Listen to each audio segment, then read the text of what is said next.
Hello everyone, good evening. स्वागत है आप लोगों का मेरे channel nursing officer exam preparation में। आज का ये सेशन है वो सीएचओ के पॉइंट ऑफ व्यू से काफ़ी इम्पोर्टेंट है। तो इस सेशन में जो मोस्टली एमसीक्यूज़ मिलेंगे, जो प्रीवियस ईयर में सीएचओज़ में जो ऑल इंडिया सीएचओ के एग्ज़ाम्स में जो रिपीटेड क्वेश्चन है उनको यहाँ पर पुटअप किया गया है। तो स्टार्ट करते हैं आज के सेशन का पहला MCQ, that is the full form of AEFI। AEFI का फुल फॉर्म क्या है? ऑप्शन में है adverse effect following immunization, adverse event following immunization, adverse effects following immunization and adverse events of following immunization. तो यहाँ पर जो राइट आंसर है that is option number B. ये यहाँ पर राइट आंसर है एडवर्स इवेंट फॉलोइंग इम्यूनाइजेशन। इसका AEFI का जो फुल फॉर्म है वो एडवर्स इवेंट फॉलोइंग इम्यूनाइजेशन होता है। और जब भी इस तरह की सिचुएशन होती है, दैट मीन्स कि बच्चे को टीकाकरण किया गया, सपोज मीजल्स का टीका लगाया गया 9 मंथ पे किसी बच्चे को, और उसमें अचानक से जो एलर्जिक रिएक्शंस हैं या फिर एनाफाइलेक्टिक की सिचुएशन उसमें हमें देखने मिलती है, तो हमें सबसे पहले उसमें एड्रेनालिन का डोज देना चाहिए उसको रिकवर करने के लिए। देन उसको DH पे या फिर नियर बाई CSC पर उसको उसको रेफ़र कर देना चाहिए। तो जो AEFI है ये बहुत इम्पोर्टेंट एक टर्म है, जो कि जो CHO आप फ्यूचर में बनेंगे तो आपको इस चीज़ से डील करना अच्छे से आना चाहिए। एंड ऑप्शन नंबर भी यहाँ पर इसके लिए राइट आंसर हो जाएगा, that is adverse event following immunization. अगले क्वेश्चन की ओर चलते हैं। How many diseases are vaccinated according to national immunization schedule? National immunization schedule जो आया था सबसे पहले, उसके अकॉर्डिंग कितनी डिजीज़ के लिए इम्यूनाइजेशन शेड्यूल को रखा गया था? तो ऑप्शन में है 4, 5, 6 एंड 7। तो ऑप्शन नंबर सी यहाँ पर राइट आंसर है, दैट इज आपने सुना भी होगा 6 किलर डिजीज़ के लिए जो इम्यूनाइजेशन प्रोग्राम है, इम्यूनाइजेशन शेड्यूल है, वो इंट्रोड्यूस किया गया था। इसके अंदर 6 किलर डिजीज़ जो आती हैं that is DPT and PMT। तो देखिए, D for diphtheria, P for pertussis, tuberculosis tetanus, diphtheria, pertussis, tetanus and P for polio, M for measles and T for tuberculosis. तो 6 किलर डिजीज़ थी, इनको prevent करने के लिए 6 जो किलर डिजीज़ को प्रिवेंट करने के लिए इम्यूनाइजेशन शेड्यूल के अंदर इनको इंट्रोड्यूस किया गया था। और यहाँ पर जो right answer that is option number C, that is 6। अगले क्वेश्चन की ओर चलते हैं। Question number 3, floating tip of iceberg of disease present. जो फ्लोटिंग टिप है आइसबर्ग का, फ्लोटिंग का मतलब जो टिप है, यहाँ पर देखिए मैं आपको बता देता हूँ। मान लीजिए सपोज ये एक सी है, समुद्र है, और ये एक आइसबर्ग है। Suppose this is the iceberg. तो इसका जो फ्लोटिंग टिप है, मींस जो समुद्र है उसके ऊपर जो हमें दिख रहा है फ्लोटिंग टिप, ये किसको इंडिकेट करेगा? अकॉर्डिंग टू डिजीज़ यहाँ पर इसको माना गया है। आप जब पढ़ेंगे कम्युनिटी में डिटेल्स में तो इसको आपको जानकारी मिलेगी कि इसके अंडर हम क्या क्या चीज़ें पढ़ते हैं। तो देखिए, फ्लोटिंग टिप मींस जो बाहर से हमें दिख रहा है, समुद्र में जो वाटर लेवल है उसके ऊपर जो हमें दिख रहा है उसको हम फ्लोटिंग टिप बोलते हैं। और ये नीचे का जो एरिया है इसको हम सबमर्ज्ड एरिया बोलते हैं।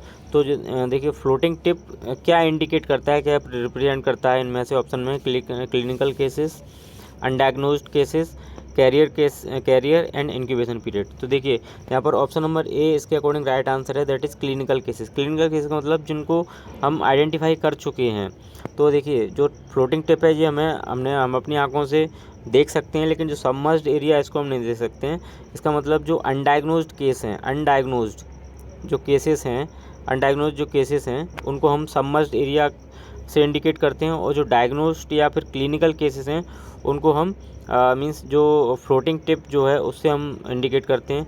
और जो समुद्र के वाटर लेवल का जो एरिया जो कहलाता है, इसको हम कह सकते हैं कि जो भी सब क्लिनिकल केसेस हैं, मींस जो पॉजिटिव तो हैं लेकिन उसका डायग्नोस हम नहीं कर पाएँ, उनको आइडेंटिफाई नहीं कर पाएँ, ऐसे केसेस को हम सब क्लिनिकल केसेस के कैटेगरी में लेते हैं, जो कि वाटर लेवल ऑफ जो सी जो है उसके जो उसमें हम उसको इंडिकेट करते हैं। तो ये कम्युनिटी के अंदर इसको हम देखते हैं, और ये बहुत इंपॉर्टेंट एक क्वेश्चन है। तो अनडायग्नोज जो केसेस हैं वो सबमर्ज्ड एरिया को इंडिकेट करेंगे, और जो फ्लोटिंग टिप जो है वो क्लिनिकल केसेस को इंडिकेट करेगा।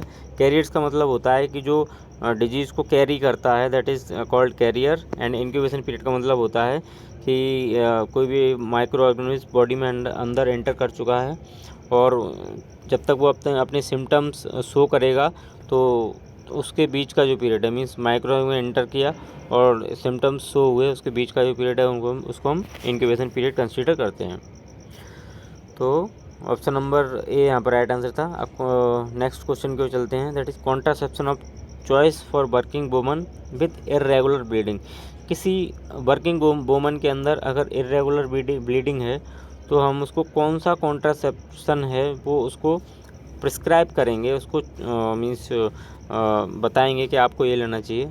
ऑप्शन में है IUCD, intrauterine contraceptive device, means copper T वगैरह आती हैं इसमें। बैरियर मेथड जैसे कि कॉन्डोम हो गए या फिर डायफ्राम है, डच कैप है, ये बैरियर मेथड में आते हैं। स्पर्मिसाइड हैं एंड ओरल कॉन्ट्रासेप्टिव पिल्स। तो देखिए इसमें इर्रेगुलर ब्लीडिंग के लिए पूछा गया है, किसी महिला में इर्रेगुलर ब्लीडिंग है, दैट मीन्स हम कह सकते हैं कि ऐसी सिचुएशन में हमें उसको अकॉर्डिंग टू ऑप्शन जो है OCP यहाँ पर प्रिस्क्राइब करना चाहिए, क्योंकि OCP क्या होता है कि जो हार्मोनल इम्बैलेंसेस हैं उनको बैलेंस करने में हेल्प करते हैं। तो OCP यहाँ पर चॉइस ऑफ द ड्रग रहेगी, चॉइस ऑफ द कॉन्ट्रासेप्टिव रहेगी। तो ऑप्शन नंबर डी यहाँ पर राइट आंसर है। यहीं अगर पूछ लिया जाता है कि कोई फीमेल उसका एक बच्चा है, उसको हम कौन सा कॉन्ट्रासेप्टिव चॉइस में देंगे, तो यहाँ पर IUCD राइट होता। और अगर कोई महिला है जो कि अपने हस्बैंड से दूर रहती है, अलग अलग सिटीज़ में जॉब करते हैं, दूर दूर रहते हैं, इस सिचुएशन में हम उसको कॉन्डोम या बैरियर मेथड के लिए एडवाइस करते। तो ये यहाँ पर ऑप्शन नंबर डी यहाँ पर राइट आंसर है। अगले क्वेश्चन की ओर चलते हैं। क्वेश्चन नंबर 5 यहाँ पर कह रहा है, considering the chain of infection a reservoir might be. इनमें से जो रिजर्वायर है वो क्या होगा? ए टिक कैरिंग लाइम डिजीज, एक टिक जो कि लाइम डिजीज़ को कैरी करता है। नेक्स्ट एन इन्फेक्टेड, कोई भी इन्फेक्टेड पर्सन या कोई भी इन्फेक्टेड माइक्रो ऑर्गेनिज्म। नेक्स्ट है ए कंटामिनेटेड वाटर सप्लाई, कोई वाटर सप्लाई जो कंटामिनेटेड है। Next staphylococcus bacteria. तो देखिए ऑप्शन नंबर सी यहाँ पर राइट आंसर है। अगर कंटामिनेटेड वाटर जो है वो रिजर्वायर का काम करेगा, क्योंकि वाटर में जो है कंटामिनेशन ग्रो कर रहा है और वहाँ पे वो रिजर्व है, जो कि अगर उसको कोई वाटर को कोई कंजप्शन करेगा वो इन्फेक्टेड हो सकता है। तो ऑप्शन नंबर सी यहाँ पर राइट आंसर होगा। क्वेश्चन नंबर 6 यहाँ पर कह रहा है, कांस्टेंट प्रेजेंस ऑफ डिजीज और infection with in a given geographical area. देखिए कांस्टेंट प्रेजेंट का मतलब जो हमेशा प्रेजेंट रहती है, जैसे कि हम एग्जांपल के लिए कह सकते हैं कि जैसे कि मलेरिया है, मलेरिया हमेशा कहीं ना कहीं पर हमें देखने मिल जाएगा, वो कांस्टेंट प्रेजेंट रहती है। तो ये डिजीज़ कौन सी कैटेगरी में आएगी? एंडेमिक, एपिडेमिक, पेंडेमिक और स्पोरेडिक। तो देखिए यहाँ पर ए राइट आंसर हो जाएगा। एंडेमिक का मतलब है constant presence of the disease with in the geographical area, एक पर्टिकुलर जोग्राफिक एरिया में किसी डिजीज़ का हमेशा बने रहना, दैट इज़ एंडेमिक कहलाता है। जैसे कि एग्जाम्पल के लिए मलेरिया। एपिडेमिक का मतलब हो गया है कि वही मलेरिया, मान लीजिए वही डिजीज़ किसी व्यापक स्तर पर फैल गई है, किसी बड़े कम्युनिटी एरिया में फैल गई है, तो दैट इज़ एपिडेमिक कहलाएगा। किसी में कह सकते हैं कंट्री के अंदर कई सारे रीजन्स में बहुत बड़े एरिया में फैल गई, दैट इज़ एपिडेमिक। पेंडेमिक का मतलब हो गया कि वर्ल्ड वाइड देश से दूसरे देश में फैल गई है या दूसरे देश से हमारे देश में डिजीज़ आ गई है, वर्ल्ड वाइड फैल गई है, that is pandemic. And sporadic का मतलब होता है जगह जगह पे थोड़े स्कैटर्ड जो डिजीज़ है वो फैल गई है, थोड़े केसेस हमें जगह जगह पे उसके देखने मिल रहे हैं, दैट इज़ स्पोरेडिक। तो option number A is the right answer. अगले क्वेश्चन की ओर चलते हैं। Question number 7, infectious non sharp waste is collected in. जो नॉन शार्प, जो कि शार्प नहीं है पर इन्फेक्शियस है, तो देखिए इन्फेक्शियस जहाँ पर आ गया वहाँ पर हमें येलो बैग राइट कर देना है, क्योंकि जो इन्फेक्शियस वेस्ट है, चाहे वो एक्सपायर्ड मेडिसिन हो या फिर कोई साइटोटॉक्सिक मेडिसिन हैं या फिर कोई भी कंटामिनेटेड कॉटन है, कंटामिनेटेड कोई भी ड्रेसिंग की जो पट्टियाँ होती हैं वो है, जो भी कंटामिनेटेड चीज़ें, जितने भी इन्फेक्शियस चीज़ें हैं उनको हम येलो बैग में डालेंगे। रेड बैग में डालेंगे हम जो भी चीज़ें जो रिसाइकल हो सकती हैं या फिर लचीला, रेड मतलब लचीला, लाल मतलब लचीला, जो भी जैसे कि प्लास्टिक की बनी हुई जितनी भी चीज़ें जो रिसाइकल होती हैं उनको लाल बैग में, रेड बैग में डालेंगे। ब्लैक बैग में जनरल वेस्ट, जैसे कि मान लीजिए किसी ने कोई भी फूड खाया, किसी ने ब्रेड खाया या किसी ने कोई पिज्ज़ा खाया, उसका जो पैकेट है या जनरल वेस्ट है, चॉकलेट खाया, उसका जो रैपर है उसको हम ब्लैक बैग में डालेंगे। जनरल वेस्ट को ब्लैक बैग में डालते हैं। वाइट बैग देखिए पंचर प्रूफ होता है, तो puncture proof that means needles हैं या फिर जो शार्प चीज़ें हैं, शार्प चीज़ों को हम वाइट बैग में डालते हैं। एक बचा ब्लू बैग में हम जो ग्लास वेयर हैं, जो ग्लास की जितनी भी चीज़ें, वायल हैं, एम्पुल हैं, उनको हम ब्लू में डालते हैं। तो ये यहाँ पर ये जो येलो बैग है इन्फेक्शियस नॉन शार्प के लिए राइट आंसर रहेगा। अगले क्वेश्चन की ओर चलते हैं, that is the question number 8। Vitamin B6 pyridoxine जिसको हम कहते हैं is given with isoniazid INH because it is, क्योंकि देखिए B6 जो पायरिडॉक्सिन के साथ B6 देते हैं, इसका क्या कॉज है, क्या किस वजह से हम इसको B6 या पायरिडॉक्सिन को हम आइसोनियाजिड के साथ देंगे, जो कि सबसे इंपॉर्टेंट ड्रग होती है ट्यूबरकुलोसिस की।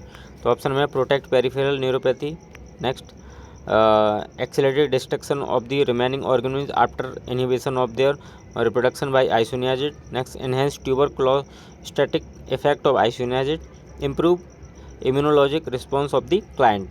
तो देखिए ऑप्शन नंबर ए यहाँ पर है जो कि राइट आंसर है, क्योंकि आपने सुना होगा कि जो आइसोनियाजिड है INH है, पेरिफेरल न्यूरोपैथी कॉज करता है। इसका जो साइड इफेक्ट कॉमन है वो यही साइड इफेक्ट है कि पेरिफेरल न्यूरोपैथी करेगा। इससे प्रोटेक्ट करने के लिए विटामिन B6 को हम जनरली एडमिस्ट करेंगे अलॉन्ग विद दी आइसोनियाजिड, जिससे कि जो पेरिफेरल न्यूरोपैथी है उसको हम प्रिवेंट कर सकें। ऑप्शन नंबर ए यहाँ पर राइट आंसर होगा। अगला क्वेश्चन है question number 9। In which year was India declared small pox free, किस वर्ष में इंडिया स्मॉल पॉक्स से फ्री डिक्लेयर कर दिया गया था अकॉर्डिंग टू WHO? तो ऑप्शन में है 1966, 1970, 1985, 1987। तो देखिए ऑप्शन नंबर बी यहाँ पर राइट आंसर है, दैट इज़ 1977। लास्ट केस जो है इंडिया में 1975 में देखा गया था, और उसके बाद 1970 में इंडिया को small pox free country declare कर दिया गया था। और वर्ल्ड में पूरे वर्ल्ड वाइड जो पूरे वर्ल्ड को स्मॉल पॉक्स फ्री डिक्लेयर किया गया था वो किया था 1980 में। पूरे 1980 में पूरे वर्ल्ड से स्मॉल पॉक्स को एरेडिकेट कर दिया गया था, क्योंकि एडवर्ड जेनर साहब ने जो वैक्सीन है स्मॉल पॉक्स की बहुत एक अच्छी वैक्सीन बनाई थी, और उस वैक्सीन का इतना अच्छा आउटपुट देखने मिला कि सारे वर्ल्ड से 1980 में जो कि है स्मॉल पॉक्स इरेडिकेट हो गया था। क्वेश्चन नंबर 10 यहाँ पर कह रहा है, at what point in time is the population assessed for calculation of crude birth rate, किस समय पर जो क्रूड बर्थ रेट है उसको हम असेस करेंगे? ऑप्शन में है 31 दिसंबर, 1 जनवरी, 1 जुलाई या फिर 30 जून। तो देखिए अकॉर्डिंग टू ऑप्शन यहाँ पर 1 जुलाई राइट आंसर होगा, क्योंकि आपने सुना होगा mid year population, mid year में ही जनरली हम असेस करते हैं किसी भी बर्थ रेट को या जो भी है मॉर्टेलिटी को। तो ऑप्शन नंबर 1 जुलाई यहाँ पर राइट आंसर होगा, क्योंकि ये मिड ईयर का टाइम होता है 1 जुलाई। अगले क्वेश्चन की ओर चलते हैं। A good indicator of the availability, utilization and effectiveness of health care services in a country is, देखिए एक गुड इंडिकेटर क्या है किसी भी कंट्री की जो हेल्थ सर्विसेज हैं उनको या उनकी इफेक्टिवनेस को जानने के लिए। ऑप्शन में है infant mortality rate, maternal mortality rate, hospital bed occupancy rate and disability adjusted life years. तो देखिए ऑप्शन नंबर ए यहाँ पर राइट आंसर है, किसी भी जगह पे इन्फेंट मोर्टेलिटी रेट है जो कि पर 1000 लाइव बर्थ पर हम उसको असेस करते हैं। तो ये यहाँ पर ऑप्शन नंबर ए राइट आंसर होगा। किसी भी पर्टिकुलर जगह पर या कम्युनिटी में या कंट्री में अगर वहाँ पर इन्फेंट मोर्टेलिटी रेट कम है या ज़्यादा है तो वो डिसाइड करेगी कि जो इफ़ेक्टिवनेस है वहाँ की हेल्थ सर्विसेज की वो अच्छी है या फिर नहीं है। तो option number A is the right answer. Next question number 12 यहाँ पर कह रहा है, which of the following are the characteristic feature Braxton Hicks contraction. देखिए वेक्सटर हिक्स कॉन्ट्रैक्शन के यहाँ पर कैरेक्टरिस्टिक्स क्या होंगे इनमें से? ऑप्शन में है irregular, infrequent and painful, rhythmic, frequent and painless, non rhythmic, intermittent and painful, regular, continuous and painful. तो देखिए जो ऑप्शन नंबर ए यहाँ पर ये ट्रू लेबर पेन को इंडिकेट कर रहा है, लेकिन ब्रैक्सटन हिक्स कॉन्ट्रैक्शन का मतलब है कि फॉल्स पेन आना between the gestational period approx 16 to 20 week पे ब्रैक्सटन हिक्स कॉन्ट्रैक्शंस देखने मिलते हैं, जो कि फॉल्स लेबर पेन जिसको हम कहते हैं। ऑप्शन नंबर बी यहाँ पर राइट आंसर होगा। ये रिथमिक, फ्रेक्वेंट एंड पेनलेस होंगे, तो that is option number B is the right answer. Question number 13 is the mechanism by which lactation causes amenorrhea and ovulation is. देखिए जो लैक्टेशन की process जो एक्सक्लूसिव ब्रेस्ट फीड महिला कराती है, उसके कारण जो एमेनोरिया होता है वो किस प्रोसेस के थ्रू होता है, इनमें से क्या चीज़ होती है जिससे कि एमेनोरिया हो जाता है अप्रॉक्स 6 मंथ के लिए। ऑप्शन में increase prolactin level, LH surge, increase GnRH secretion, hyper oestrogen.